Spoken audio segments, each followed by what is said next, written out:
Welcome to Authentic Living with Roxanne, a place where we have conscious conversations about things that really matter in our lives. And now here's your host, Roxanne Derhodge.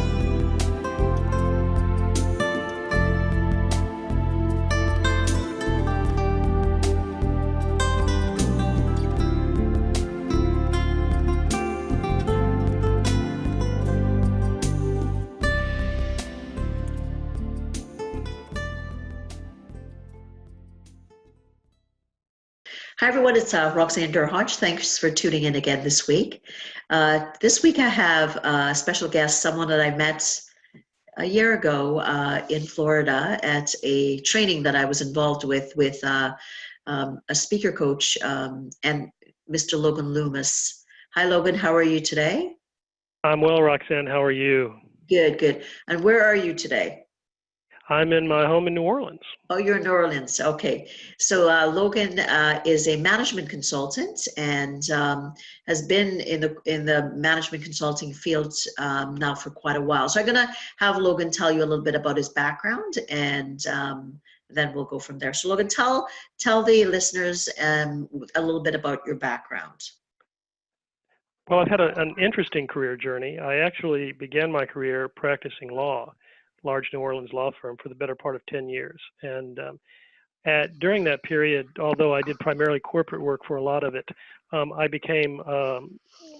got a specialty in natural gas regulation, and ultimately went in-house with one of our clients in the natural gas industry, and as their regulatory lawyer. And one day they asked me to head up sales and marketing.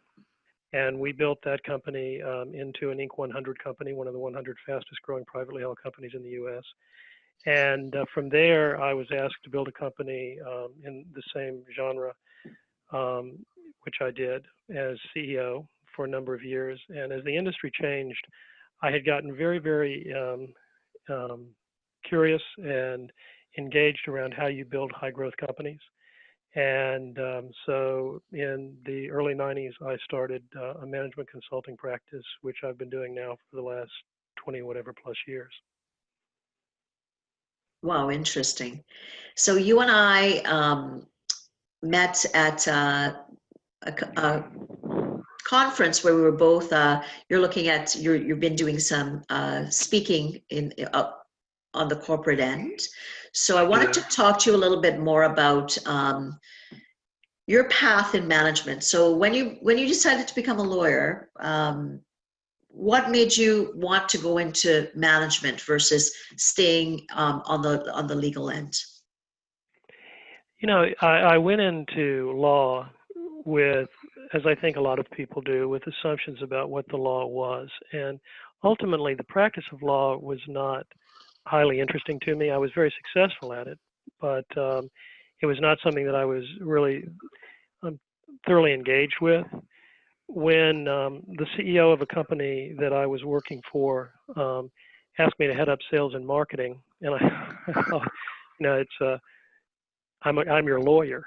And he said, I know you're my lawyer, and if you want to stay our lawyer, you can, but we think you could take us in the right direction in sales and marketing.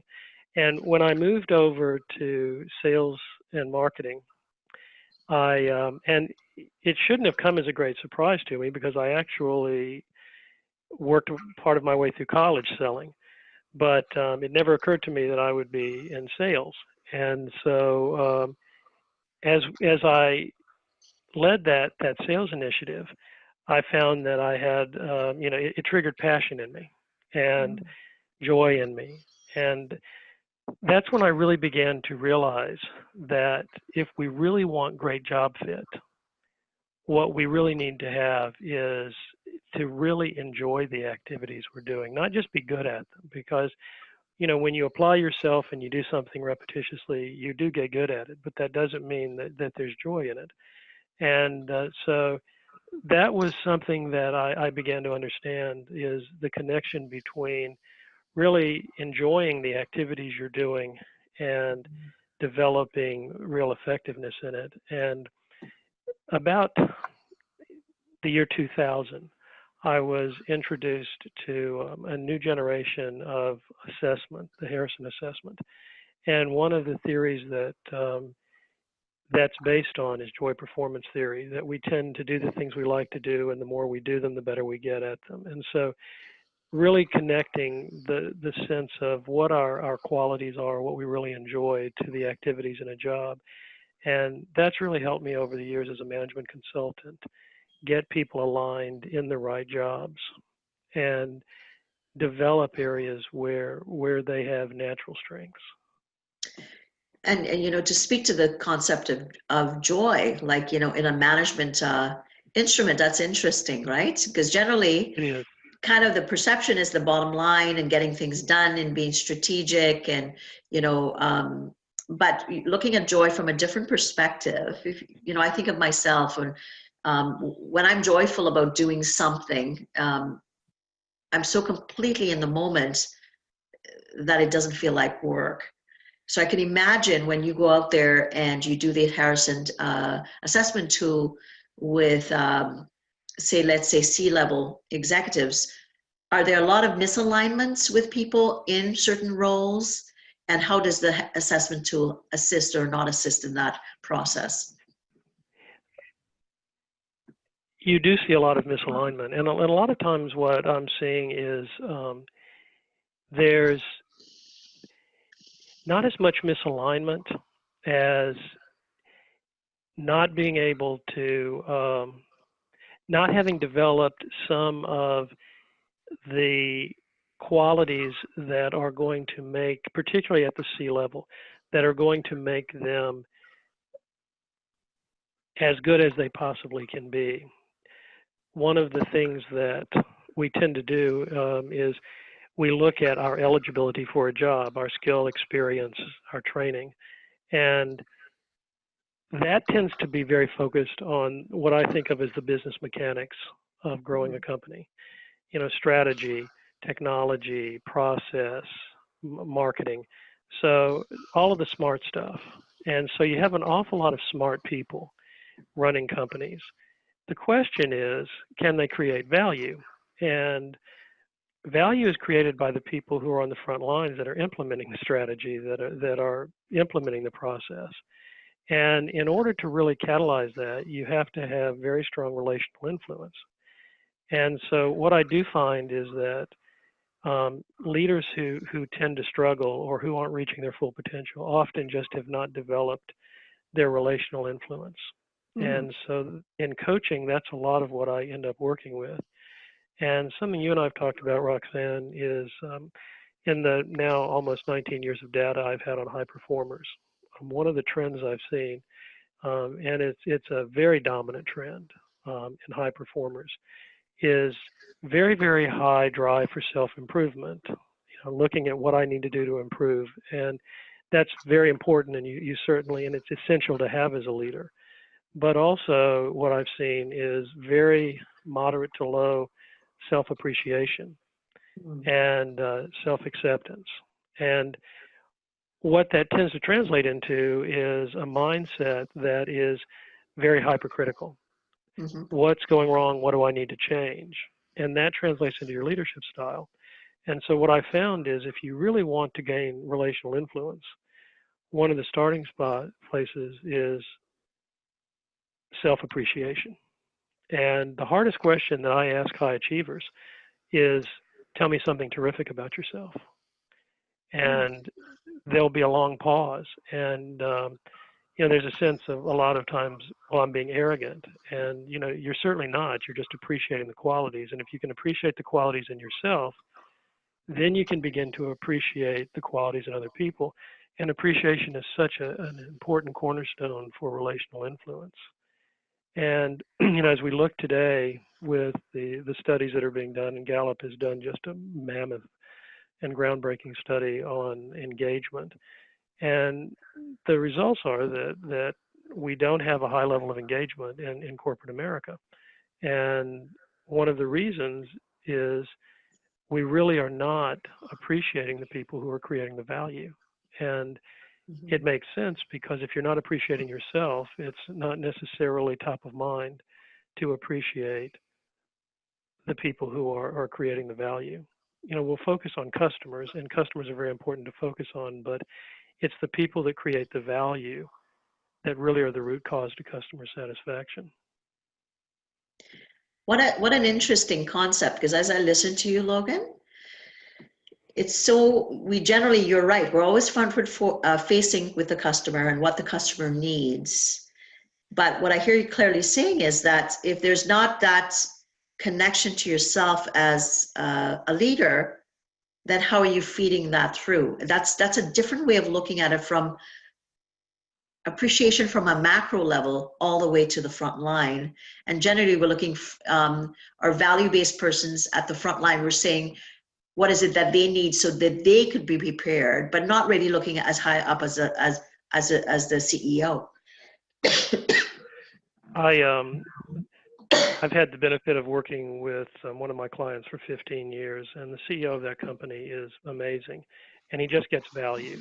And they have extraordinarily low turnover, and they have virtually no voluntary turnover in that company.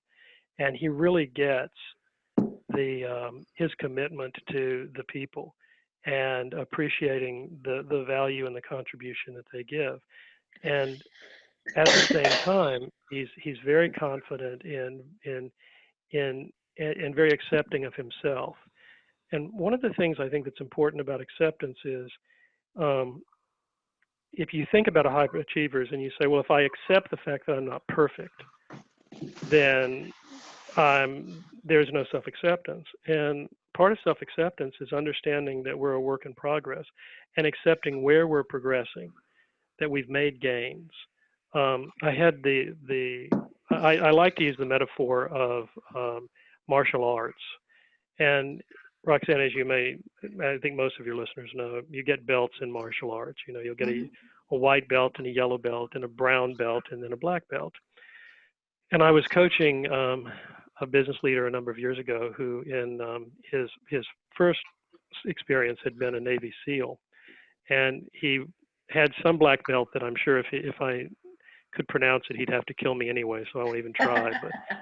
But he had such a beautiful sense of self. He's so strong on self-acceptance and self-appreciation, and just very, very strong, as you can imagine, on self-improvement and achievement.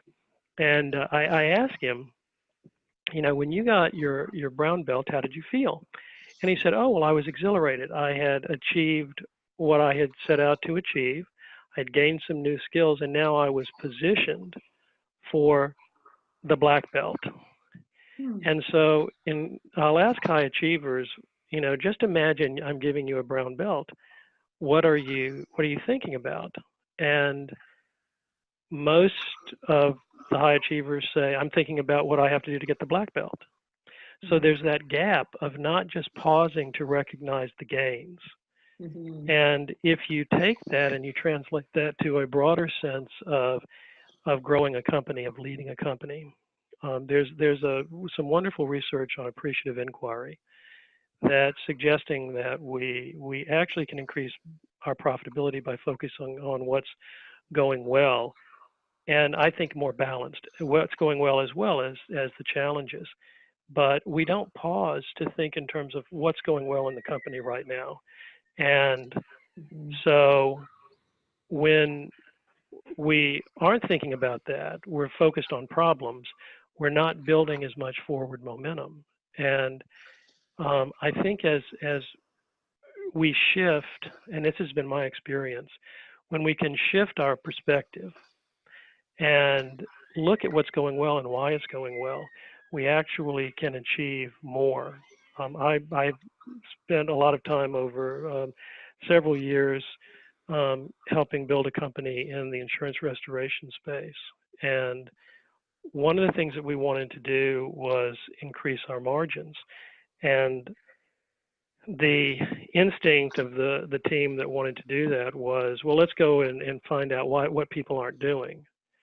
And I said, why don't we find out somebody, do we have any of these, we had 19 offices, is there any office that's getting consistently the margins that we want? And there was one office. I said, why don't we go and look and see what they're doing?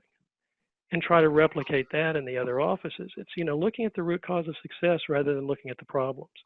And of course, we're going to look at problems and we want to have a balanced view of it, but developing that sense of appreciating what's going well and why it's going well and how we do more of it can be really catalytic in increasing your operating profit.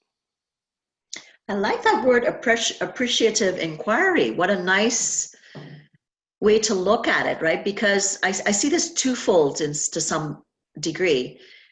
With these, a lot of high performers, like you're right, they're driven and, they're constantly looking to excel.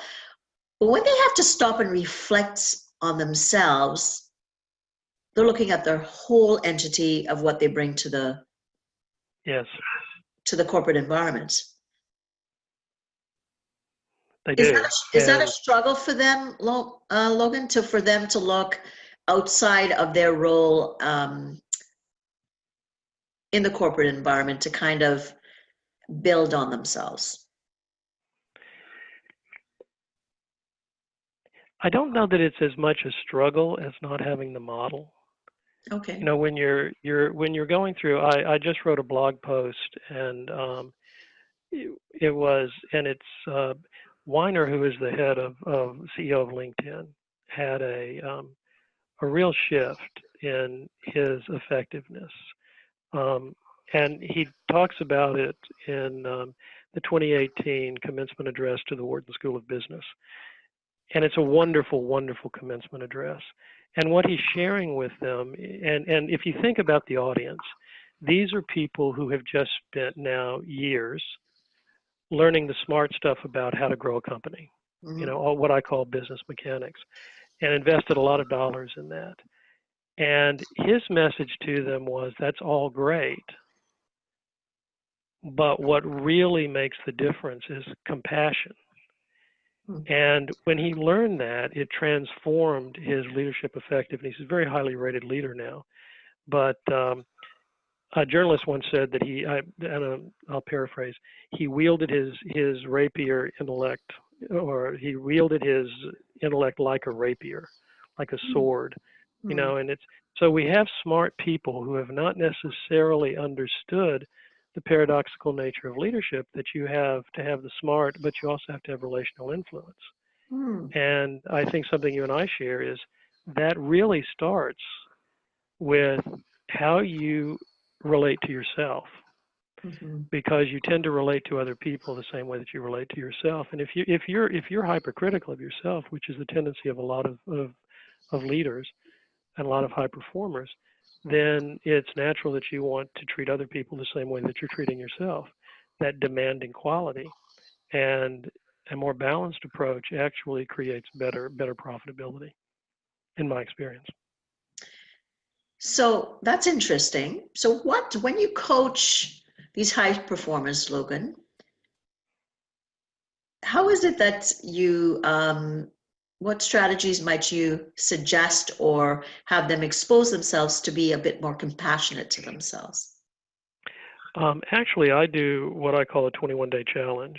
And 21 days tends to get us into the beginnings of forming a habit. And most people have a commute, Roxanne. So one of the things about a habit is you have to have a trigger. And if you think about teaching children to brush their teeth, you use time as a trigger. You do it in the morning, you do it in the evening. And so I ask for a trigger. I ask the person I'm coaching, when you get in your car to go home, pause and think of 3 things that went well today. And one quality that you can appreciate about yourself. And I'll explain that one of the ways to access that quality is look at what went well and what about your connection with that helped it go well. That'll give you access to the quality. And do that for 21 days, and they actually send me a text. And I love getting the texts. But it really does then begin to shift and balance how you're looking at your day. And I'll tell you an amusing story. I like this story. I got a call one day from the general manager of a construction company that I coach in Texas. And he said, Loomis, I have a bone to pick with you. And I said, okay, what's the bone? And he goes, I had a horrible day yesterday. Everything went wrong. And I said, I'm sorry. And he said, and then I got in my car and I couldn't help myself. I had to find 3 things that went well. And I said, did you do that? And he said, yes. And then I felt better. And I didn't want to feel better. And I said, well, do you want me to come to Austin and say poor boo-boo? Because I'll do that. And he said, no, I'm not done with you. And I said, what? And he goes, then I got home. And my wife said, how was your day? And I couldn't genuinely tell her that it was terrible because I had found things that went well. And I said, well, it had its ups and downs. I didn't even get sympathy at home. And I said, okay, I'll be on a plane to say poor boo-boo for you. What an But amazing story. It's getting that shift in your perspective. It's what I think of as a more balanced perspective. You know, certainly he had problems, and certainly he was going to work through the problems. He's excellent at working through the problems. But amidst all of that is the kernels of something that's going well. And the more you focus on that, the more you can repeat it. And the more energy you build in a company, the more forward motion you build in a company. What a gentle, nice way to have it happen, right? Because I think a lot of times when people are in growth mode, they're constantly thinking of tactics and strategies and problems, which is obviously they're high-level problem solvers and strategic thinkers. But in listening to the story that you're telling me about this man, what it allowed him to do is to recognize that he did achieve something by the mere qualities that he used in that day. So it wasn't a failure. It was just that maybe certain things didn't go his way or his perception of the way it should have gone. But what actual skills did he use that was helpful? Exactly. And where are the bright spots in the day? And it's not to diminish that you have challenges. And high achievers are very good at handling the challenges. But you actually, in my experience and the experience of the people that I've worked with over the years, the more that you can develop that sense of balance, the more energized you get your workforce. People don't want to work in a negative environment. They want to work in a positive environment. Mm-hmm. And I had when I was leading the company, I said that I built in the natural gas industry. We had been in business for several months when the natural gas industry fundamentally changed. It commoditized, and a lot of people will complain about commoditization in industry, but when something actually starts trading as a futures contract, it's totally commoditized. And we were losing money faster than I thought was humanly possible. And we had to change our strategy dramatically. And if we were going to survive, and our investors, our owners were engaged around the strategy. They said, okay, we'll invest in that strategy. But the strategy, and I crafted the strategy, but if you will, that's the cheap seat because it's the implementation of the strategy. And one of the things that I learned in that was having people fully committed to an idea, going through something that was very challenging, out of our comfort zone, knowing the risk, and I was very transparent about it because there was a very big risk of failure that we'd have to close the doors of this company. And seeing these people engage and feel forward movement and make commitment and turning that around, and we turned it around into a very, very profitable company. It was that positive energy, that commitment, and the value that they felt from the leaders of the company that turned that around. And that's really been something that's been so catalytic for me in the way I've thought about how you grow a business. If you can tap into that, it's tremendous. And and just giving people on a day-to-day basis the positives and acknowledging them, not just recognizing them for a job well done, which is terrific, and we all like that, but recognizing the qualities they're bringing, the tenacity, the commitment, the whatever you can see in them. And one of the things that I do, Roxanne, to build that is I ask my clients to do appreciation journals for their key reports. Hmm. Think about the things you value about that person and write it down so that you actually have brought them to mind and you can at the appropriate point share it. One of my clients did that on his team. He's the head of sales for a company, and it's an interesting kind of sales. They kind of have an operational quality about them, and the salespeople. But I came back and I said, "So, what did you discover from your journals?" And he said that with several of my people, I have a transactional relationship. Hmm. And I went, "Wow." He goes, "Yep, just let's get it done." I had no sense of who they were or how they contributed. Mhm. And as he shifted that, what's been very interesting is, and there are a lot of reasons for this, but I think his shift in leadership has been a contributing factor, and he would say that as well. But they doubled their profitability last year, Hmm. and and so part of that is leadership, part of it is obviously strategy, part of it is the market.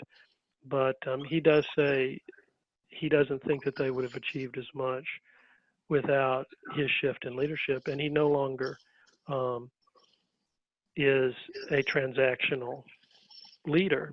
And what's been very interesting is the CEO of that company has now gotten curious about the change. He's seen the change in him and has gotten curious about appreciation and what that can do for the operating profit of a company.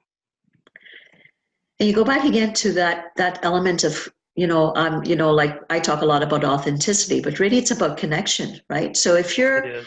I think of performance evaluations, right? And if you put the appreciation log as part of an maybe that's something that's done. I'm not sure. What a different perspective. That would completely shift you from transactional to relational, because then everybody has that, that kind of anxiety behind a performance evaluation in corporate, right? But with these appreciation logs, if in some way that could be introduced or used as a tool, what a gift that would be to someone that is getting that yearly. It's a huge gift, and one of the things that I really encourage leaders to do is to have um, drumbeat meetings with their employees, the people they lead, um, their direct reports, and to have it with a level of frequency. And a lot of people will say, "Well, I talk to them all the time," and it's different because you were talking about connection. Mm-hmm. It's having that individual one-on-one connection. And when you're structuring those meetings, it's about the report, not about you. Mm-hmm. And it's about your employee, not about you. And it's really terrific when you start and say, okay, and ask them, what do you think's going well? Mm-hmm. Why do you think that's going well? And because the tendency is to start talking about problems we have to fix. Right. And to have those drumbeat meetings is just tremendous. And so getting and just imagine if you have a scheduled meeting with your leader and he honors that or she honors that it's a commitment on their calendar to spend 30 minutes with you to check in to see what's going well and are there areas that you need support and are there areas that we need to improve, rather than just going over your tasks and how you're doing. It's a very different way of engaging around performance, Mm-hmm. and it makes the year-end review a very different experience. And I like I'm kind of a geek on looking at old models of leadership, and one of the ancient models of leadership is shepherding. And so I've, there's an interesting, when you start looking at what shepherds do, and I don't know about you, but I don't know any shepherds personally. So I got kind of curious about, what is this thing with shepherding? And there was a really interesting article about Basque shepherds, because they shepherd in the way that the ancients shepherded. And one of the things they were saying is that sheep want to be engaged with the shepherd on a daily basis individually. They'll each come up to the shepherd individually on a daily basis, and the shepherd will spend a little time with them in this flock. And I thought that was really lovely, and not certainly talking about people who are building a company as sheep, but just talking about that natural instinct that we have to want to be connected individually and in a positive way. Mm-hmm. Not just talking about transactional stuff, but talking about, what's going well and having that touch. And I've really seen it have tremendous impact when people do schedule that touch individually with the people who they're leading. And such a nice warm touch, because then you're appreciated for who you are, Yes. what resources you bring, what you're very good at. And then, it's kind of like you go to the 3-to-1 rule kind of thing, positive, positive, positive. Then let's talk about what we need to focus on in reference to problem solving. And generally, most meetings, in a lot of corporate settings, they might go to first, like what's not going well, what problem do we have, and what's in our way. So it's a complete different mindset shift around appreciation first. And I like that whole element of connection first. And it's not that you have to know a breadth of things about people, but just to know that people need to know that you care. That's it. And if you look at particularly where we are today in an environment of full employment, it's very, very hard to find people today, and particularly people who are talented. And so one of the metrics that I really think is critical for a leader is, what is the level of your voluntary turnover? And it's because that's going to ultimately drive your EBITDA, your operating profit. Mm-hmm. So the cost of replacing an employee who is a productive employee is significant. Mm-hmm. And I had a client I work with has just an amazing young man, and who is in high demand. And I do some coaching with him, and he got a job offer. And it was a terrific offer. And he said yes. And he came back in to tell my client that he was going to change, and ultimately decided to rescind his acceptance of that offer. I said, what made the difference in your conversation? And he said, well, as I was talking with him, I realized they genuinely appreciate me here. Mm-hmm. Not just for what I do, but for who I am. And the money was better in the other place, but I just think I want to work here. And I think that probably happens a lot more than we realize. And it wasn't because suddenly they're coming in and saying, we value you. It was because they had consistently related to him in a way that he knew that they appreciated him. Mm-hmm. And if we want to have an engaged, loyal workforce, it starts with how we treat people, how we connect with them. And, if they had to use the concept we were talking about earlier, a transactional relationship with him, he would have gone and concluded that transactional relationship and gone for the different job. But he didn't have a transactional relationship. He had a commitment to that company. It really has to be an open leader. Let's say someone that's kind of stuck, like you said, in the old archaic models of transactional kind of approach to business, and they've never or perceive it as a step down to then become relational. That's sometimes tough for people that have done it a certain way. What kind of things do you do with a leader like that really kind of doesn't recognize the importance of actually de-stratifying, the levels of connection versus the top down kind of impact? What kind of things would you do with someone like that that's maybe struggling to see the impact of of relational connection? One of the things that I think helps me in that regard is my business experience. I just relate it to the bottom line.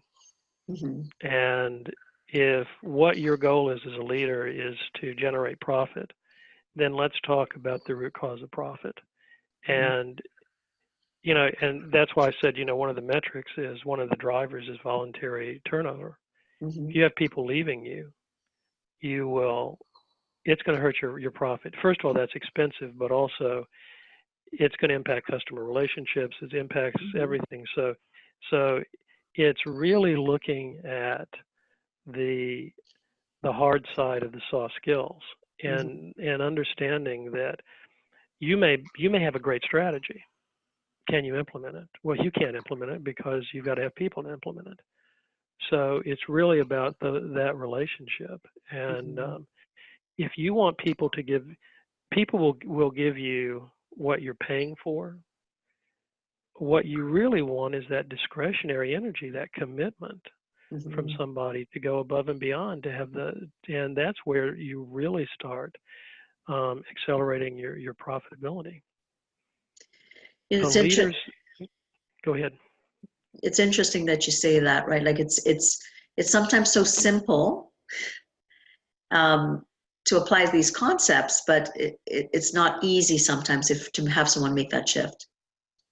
And I think that's beautifully stated. It's simple but not easy.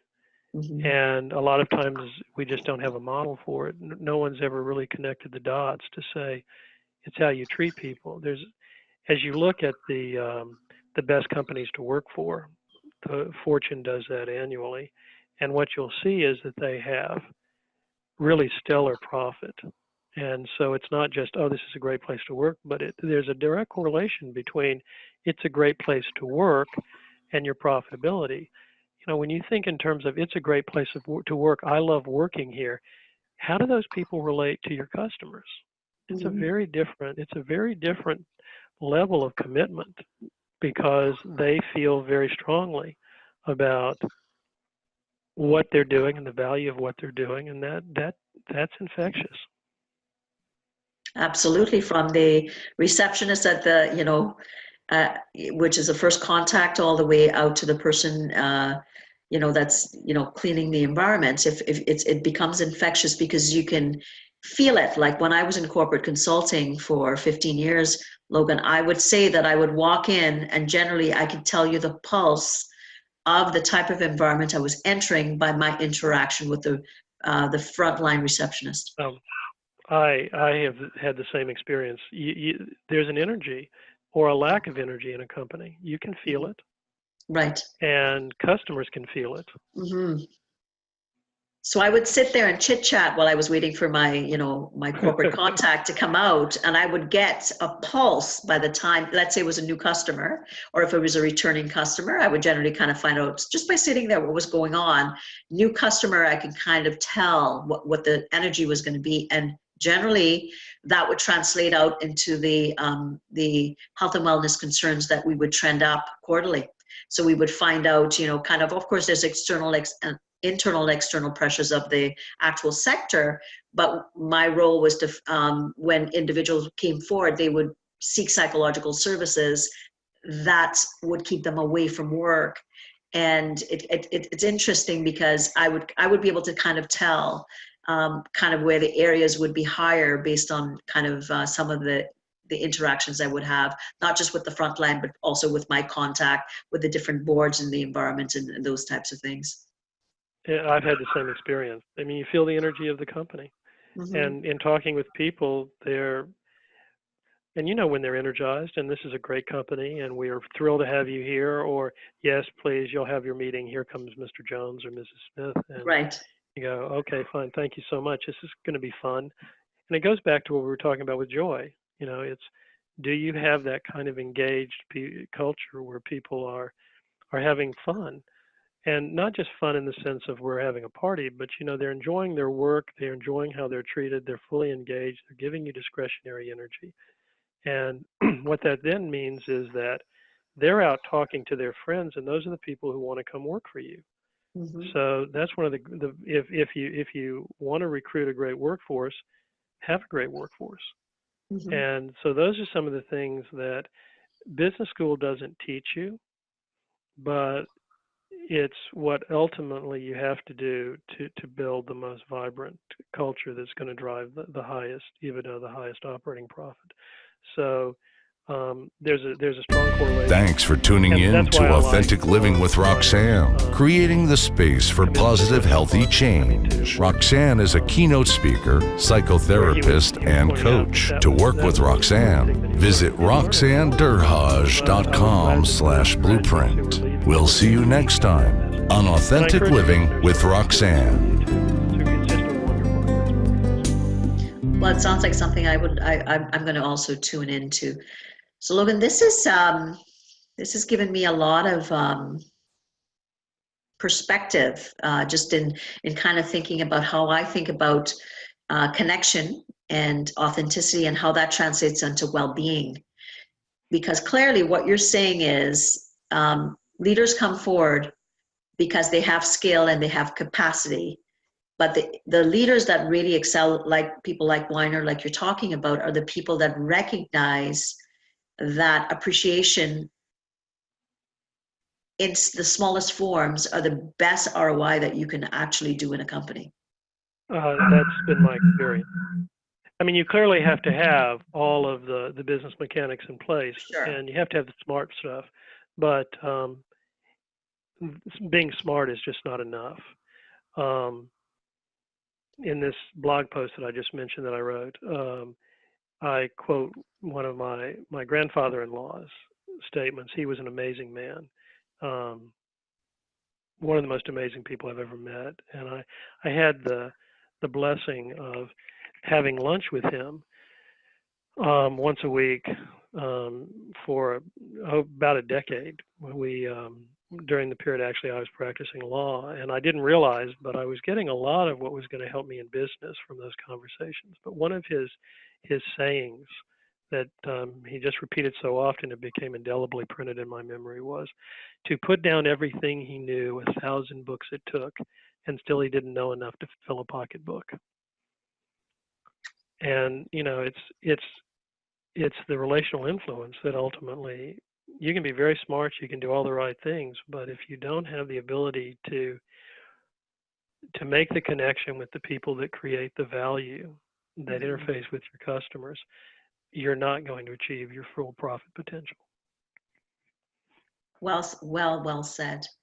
So, Logan, this has been an amazing experience. I knew we would have a good talk like we normally do with this limited time that we've spent together. So I'm wondering if you have any last words before I let you go, and if there's a way that companies or leaders can get a hold of you, should they want to reach out and learn a little bit more about your services. You can go to my website, loganloomis.com, LOGANLOOMIS.com, and my contact information's on there. You can see the programs, the books. I've got a couple of books that I've written, and my blog is there, and you can see kind of where my passion is, and also the access to the assessment. So I encourage anybody who wants to talk to reach out to me. My contact information is at loganloomis.com. Well, thank you again, and for everyone that tuned in. It's something as simple as appreciation. To Logan's point, yes, you have to have the business tactics and the strategies in place and the smarts, but the smarts without appreciation for your front line, that really is your value. It's a missed opportunity to be able to enhance your bottom line. So thanks again, everyone, and thanks again, Logan, for calling in. And look forward to connecting with everyone again next week. Roxanne, it's always a pleasure to talk with you. Thank you so much. Thank you. Thanks for tuning in to Authentic Living with Roxanne, creating the space for positive, healthy change. Roxanne is a keynote speaker, psychotherapist, and coach. To work with Roxanne, visit roxannederhage.com/blueprint. We'll see you next time on Authentic Living with Roxanne.